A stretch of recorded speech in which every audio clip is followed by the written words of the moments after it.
Olá, meus amados, eu sou o apóstolo Sérgio Santos e esse é o seu canal no YouTube Sabedoria do Reino. E gostaria de compartilhar, através de uma série de vídeos, a respeito da obra do Espírito Santo, do poder do Espírito Santo para a igreja nesses dias. Nós tivemos um tempo de jejum, de oração, no passado mês de abril, e com a igreja clamando ao Senhor, buscando, derramando nosso coração, quebrantando nosso coração, inquieto por causa das coisas que estão acontecendo ou deixando de acontecer. E depois desse tempo, o Senhor ministrou muito fortemente ao meu coração a respeito de a igreja em toda parte. Isso é uma questão global, com raríssimas exceções.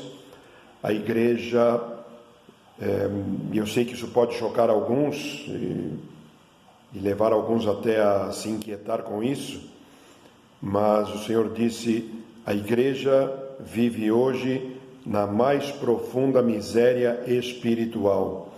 E isso me chocou, me impactou, porque nós estamos vendo tantos movimentos e tantas luzes e tantas músicas e tantos congressos e tanta coisa, e de repente você ouvir da parte de Deus que a igreja está vivendo na mais profunda miséria espiritual.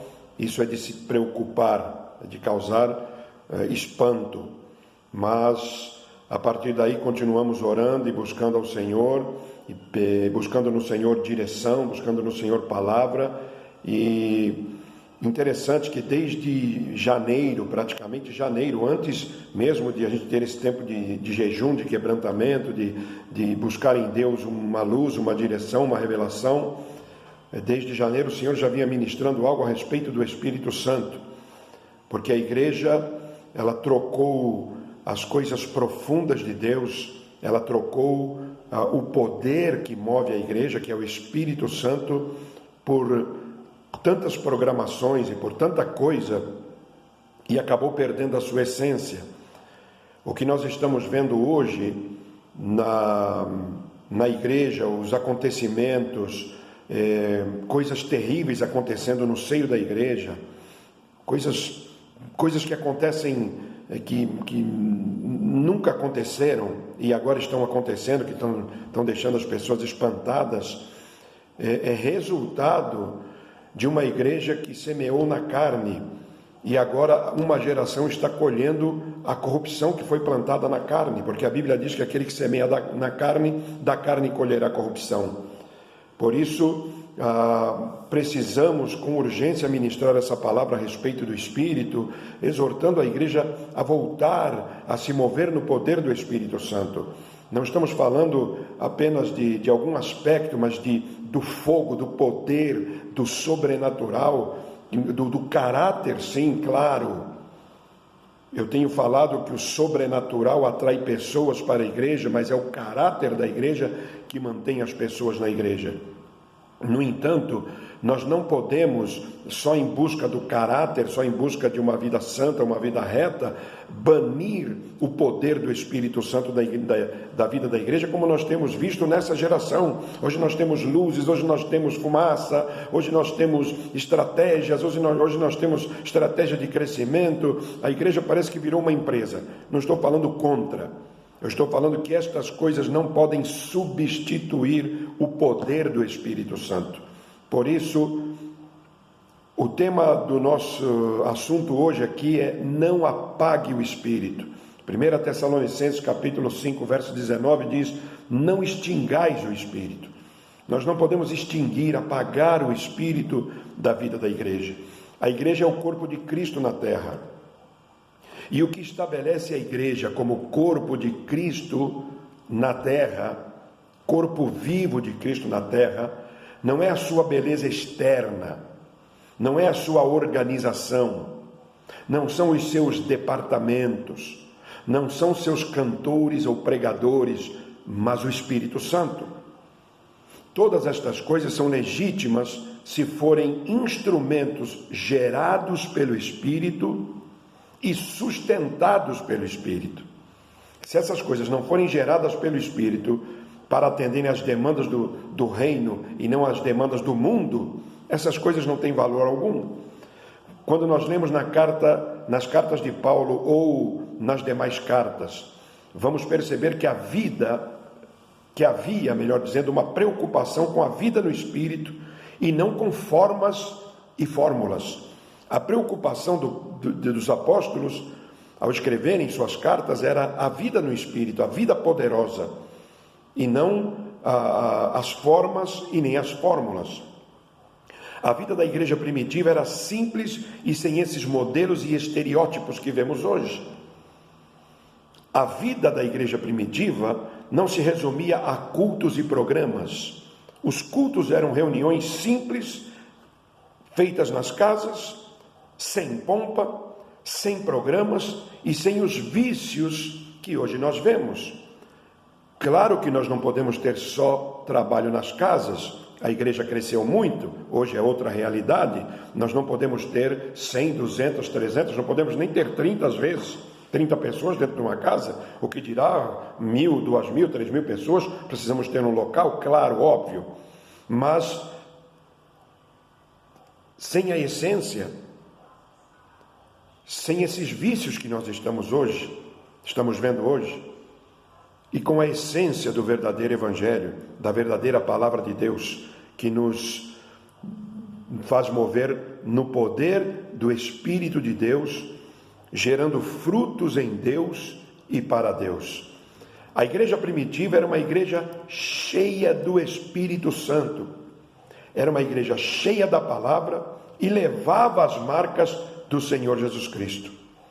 Não era uma igreja que fazia show com o poder do Espírito, não. Era uma igreja cheia do Espírito, era uma igreja cheia da palavra e era uma igreja que levava as marcas do Senhor Jesus Cristo.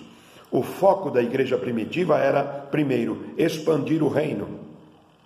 Não o reino pessoal, mas o reino de Deus. Hoje nós vemos uma marca negativa, que é a expansão do reino pessoal, a expansão do nome, da personalidade, e não a expansão do reino, a expansão do nome de Cristo, a expansão do Evangelho, a salvação, o perdão de pecados, a transformação das vidas. Hoje prega-se uma palavra que esteja adequada ao público que ouve e não uma palavra que venha do trono, uma palavra inspirada para trazer transformação. Marcos capítulo 16, verso 15 diz: Ide por todo o mundo, pregai o Evangelho a toda criatura. Então, essa era a primeira marca, a expansão do reino. A segunda marca da igreja primitiva, que deve ser a nossa marca, a marca da igreja hoje, levar os crentes à maturidade. Efésios capítulo 4, verso 12. Querendo o aperfeiçoamento dos santos para a obra do ministério, para a edificação do corpo de Cristo, e o verso 13, até que todos cheguemos à unidade da fé e ao conhecimento do Filho de Deus, a varão perfeito, à medida da estatura completa de Cristo. Não parava nos primeiros passos. O escritor aos Hebreus disse no capítulo 6, deixando os rudimentos da doutrina de Cristo, ou seja, deixando os primeiros passos, avancemos até a perfeição. Era uma preocupação da igreja primitiva que ela fosse cheia do Espírito Santo, que manifestasse a ressurreição de Cristo através de poder, em demonstração do Espírito e de poder, como disse Paulo, sim, senhores, mas também sendo levada à medida da estatura completa de Cristo Jesus, no seu caráter, na sua identidade e etc. O dia a dia da igreja primitiva era simples, muito simples, e visava, primeiro, se manter cheia do Espírito Santo. Isso aqui nós temos que bater em cima, porque a igreja atual precisa voltar à fonte, que é o Espírito de Deus. Então a igreja trabalhava para se manter cheia do Espírito Santo, como lemos em Efésios 5,18, não vos embriagueis com vinho em que há contenda, mas enchei-vos do Espírito. Em segundo lugar, se manter cheia da palavra. Uma coisa é você ser cheio do Espírito, cheio da palavra, mas daqui a pouco já não ser mais. Então havia uma marca de ser cheia do Espírito, ser cheia da palavra, ter uma vida simples, mas ela trabalhava para se manter assim, cheia do Espírito, e se manter assim, cheia da palavra. Como está em Colossenses 3,16, a palavra de Cristo habite em vós abundantemente em toda sabedoria, ensinando-vos e admoestando-vos uns aos outros com salmos, hinos e cânticos espirituais, cantando ao Senhor com graça em vosso coração. O Espírito e a palavra nutrem a vida que nós portamos. Nós portamos a vida de Cristo, e o Espírito e a palavra vão nutrindo essa vida. A igreja primitiva se dedicava à palavra, se dedicava à comunhão, ou seja, um coração e uma só vontade. Comunhão não é estar juntos. Comunhão não é cafezinho da manhã entre pastores. Isso é bom, mas só isso não é comunhão. Então a comunhão é onde todos têm um coração e uma vontade. Isso não quer dizer que não discordem de pontos, de situações e de coisas. Não quer dizer. E muitas vezes até doutrinariamente em alguns pontos que não são fundamentais. E não quer dizer isso. Mas no propósito do reino, um único coração e uma única vontade. Que o nome do Senhor seja glorificado e que as pessoas sejam alcançadas e que a igreja seja edificada, que o reino se expanda. Esse é o propósito. Não há outro propósito. Por isso a comunhão era a dedicação da igreja. Comunhão, estabelecer, amadurecer, expandir um único coração e uma só vontade. A glória de Deus e a expansão do reino. A igreja primitiva se dedicava também ao partir do pão. Isso fala de mesa, onde compartilhamos necessidades uns com os outros, e não esse heroísmo mentiroso da Liga da Justiça. A igreja não é Liga da Justiça. Nós precisamos nos sentar à mesa, no partir do pão, em momentos em que partilhamos a nossa vida um com o outro, não o nosso heroísmo. Vou construir um prédio para 5.000, hoje o assunto é só esse. Eu tenho lá na minha igreja 20.000, eu tenho... Não, o assunto não era esse. O assunto era compartilhar suas necessidades. Compartilhar heroísmo não precisa, compartilhar conquistas não precisa, preciso compartilhar minha necessidade, minhas aflições. Claro, vamos testemunhar do que Deus fez, não há problema com isso, mas quando nos sentamos, não é para falar do nosso heroísmo, é para falar de dificuldades, de problemas que nós enfrentamos, porque você enfrenta problemas. Porque mesmo você, pastor, que está me vendo aí, que está me assistindo, que está me ouvindo, você tem problemas que você não pode compartilhar com ninguém. E você precisa vender uma imagem de que é um super-herói, e você não é super-herói, eu não sou super-herói. E repito, nós não somos Liga da Justiça, somos igreja constituída de seres humanos. Deus é o Todo-Poderoso, e eu não estou aqui justificando fracassos, não, de hipótese nenhuma, mas muitas vezes passamos por tribulações, por fraquezas, que nos torna dependentes uns dos outros. Por isso eu preciso de você, tanto quanto você precisa de mim. Nós não podemos nos sustentar sozinhos. Foi nisso que Paulo deu uma palavra dura aos coríntios, no capítulo 11, quando ele fala de ceia do Senhor, que havia ali muitos fracos, muitos doentes e muitos que já haviam até morrido na fé, né? Ele usa o termo que já dormem, né? Mas ele quis dizer que morreram na fé, já desapareceram da presença de Deus, já caíram, porque eles não discerniam o corpo de Cristo. E Paulo não estava falando de um pedaço de pão e nem de um cálice, ele estava falando do corpo, igreja.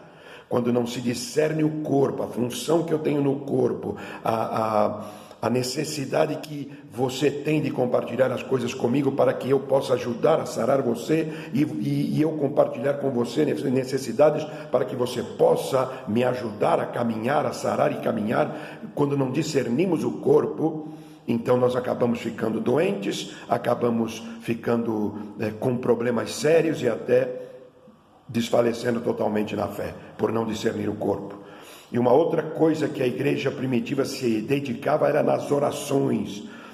Amados, essa geração esqueceu-se da arena da oração. Não ora mais, não se derrama mais na presença de Deus. Dificilmente você encontrar alguém que tenha horas de cara no pó, clamando ao Senhor, intercedendo, buscando. Eu, desde a minha conversão, desde que eu aceitei a Cristo, eu aprendi que, no mínimo, 1 hora por dia eu preciso estar orando, eu devo estar orando, é uma necessidade estar orando, e eu não posso inventar nenhum tipo de moda para substituir a vida de oração. Não estamos falando de comprar a Deus, estamos falando de se derramar na presença dEle, de comungar com Ele, de desfrutar da sua glória, de desfrutar da sua natureza, de se alimentar dEle. E não me venha com conversa fiada, porque não existe absolutamente nada que substitua a vida de oração. Muita gente, eu estou conectado com o Pai o tempo inteiro. Mentira! Se você não tem um tempo em que você fecha seu quarto e vai buscar em Deus, não é buscar a Deus, é buscar em Deus os recursos, sabedoria, quebrantamento, discernimento. Vamos vivendo uma vida fria e vazia como esta geração da igreja está vivendo, e por isso há um clamor no coração de Deus para que essa geração se volte inteiramente para o Senhor, para que torne a ser cheia do Espírito Santo. Aleluia! Não existe 12 dias de oração, meu Deus do céu, isso me deixa para 12 meses de bênção. 12 dias de oração para 12 meses de bênçãos. Existem 365 dias de oração para uma vida cheia do Espírito Santo e produtiva. Os homens gostam de fórmulas mágicas. 12 dias de oração, geralmente em janeiro. Vamos fazer 12 dias de oração para 12 meses de bênçãos. Não, é 365 dias de oração para uma vida poderosa em Deus, para uma vida cheia do Espírito Santo, ou estamos vivendo de fórmulas e estamos nos enganando. Por isso, esta geração está colhendo o que nós estamos vendo ela colher: misericórdia. Nós estamos colhendo, não estou falando de alguém lá fora, não, nós estamos colhendo. Como já disse várias vezes, o apóstolo Pedro pregou uma mensagem, quase 3.000 se converteram. Hoje se prega quase 3.000 mensagens para um se converter e depois fugir da igreja. Porque isso não é técnica, não é estratégia, não é nenhuma arte humana para poder conquistar vidas, é obra do Espírito. Mas se a igreja abriu mão dessa glória, vamos colher o quê? Sabe? E igreja cheia de gente, queridos, não é prova de que aquilo tudo seja de Deus. Muitas vezes a igreja está fazendo o que dá certo e nem sempre o que é certo. E aí é complicação. Aí se complica. Precisamos ter 365 dias de oração, cultivar a vida de oração, buscar em oração, se derramar diante de Deus, ensinar o povo, ensinar as crianças, ensinar os adolescentes, ensinar os jovens, ensinar os adultos. Chega de distrações. Chega de distrações, nós precisamos ensinar as pessoas a derramarem o coração diante do trono para que sejam novamente cheias do Espírito Santo e não cheias de conversa afiada como nós estamos vendo a nossa geração. Misericórdia. Uma vida cheia do Espírito Santo é o que o Senhor está buscando na igreja, é o que o Senhor quer para a igreja, é o que Ele quer derramar sobre a igreja, para que a igreja volte a ser poderosa e tenha uma resposta para dar às crises deste mundo. E quando nós temos uma vida cheia do Espírito Santo, quais os resultados? Primeiro, santidade de vida.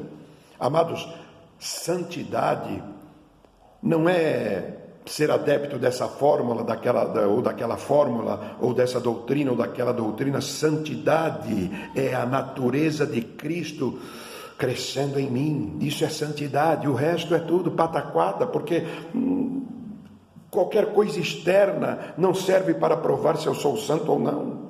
Eu posso me enfeitar de santo e não ser, porque santidade é a natureza e não o estereótipo.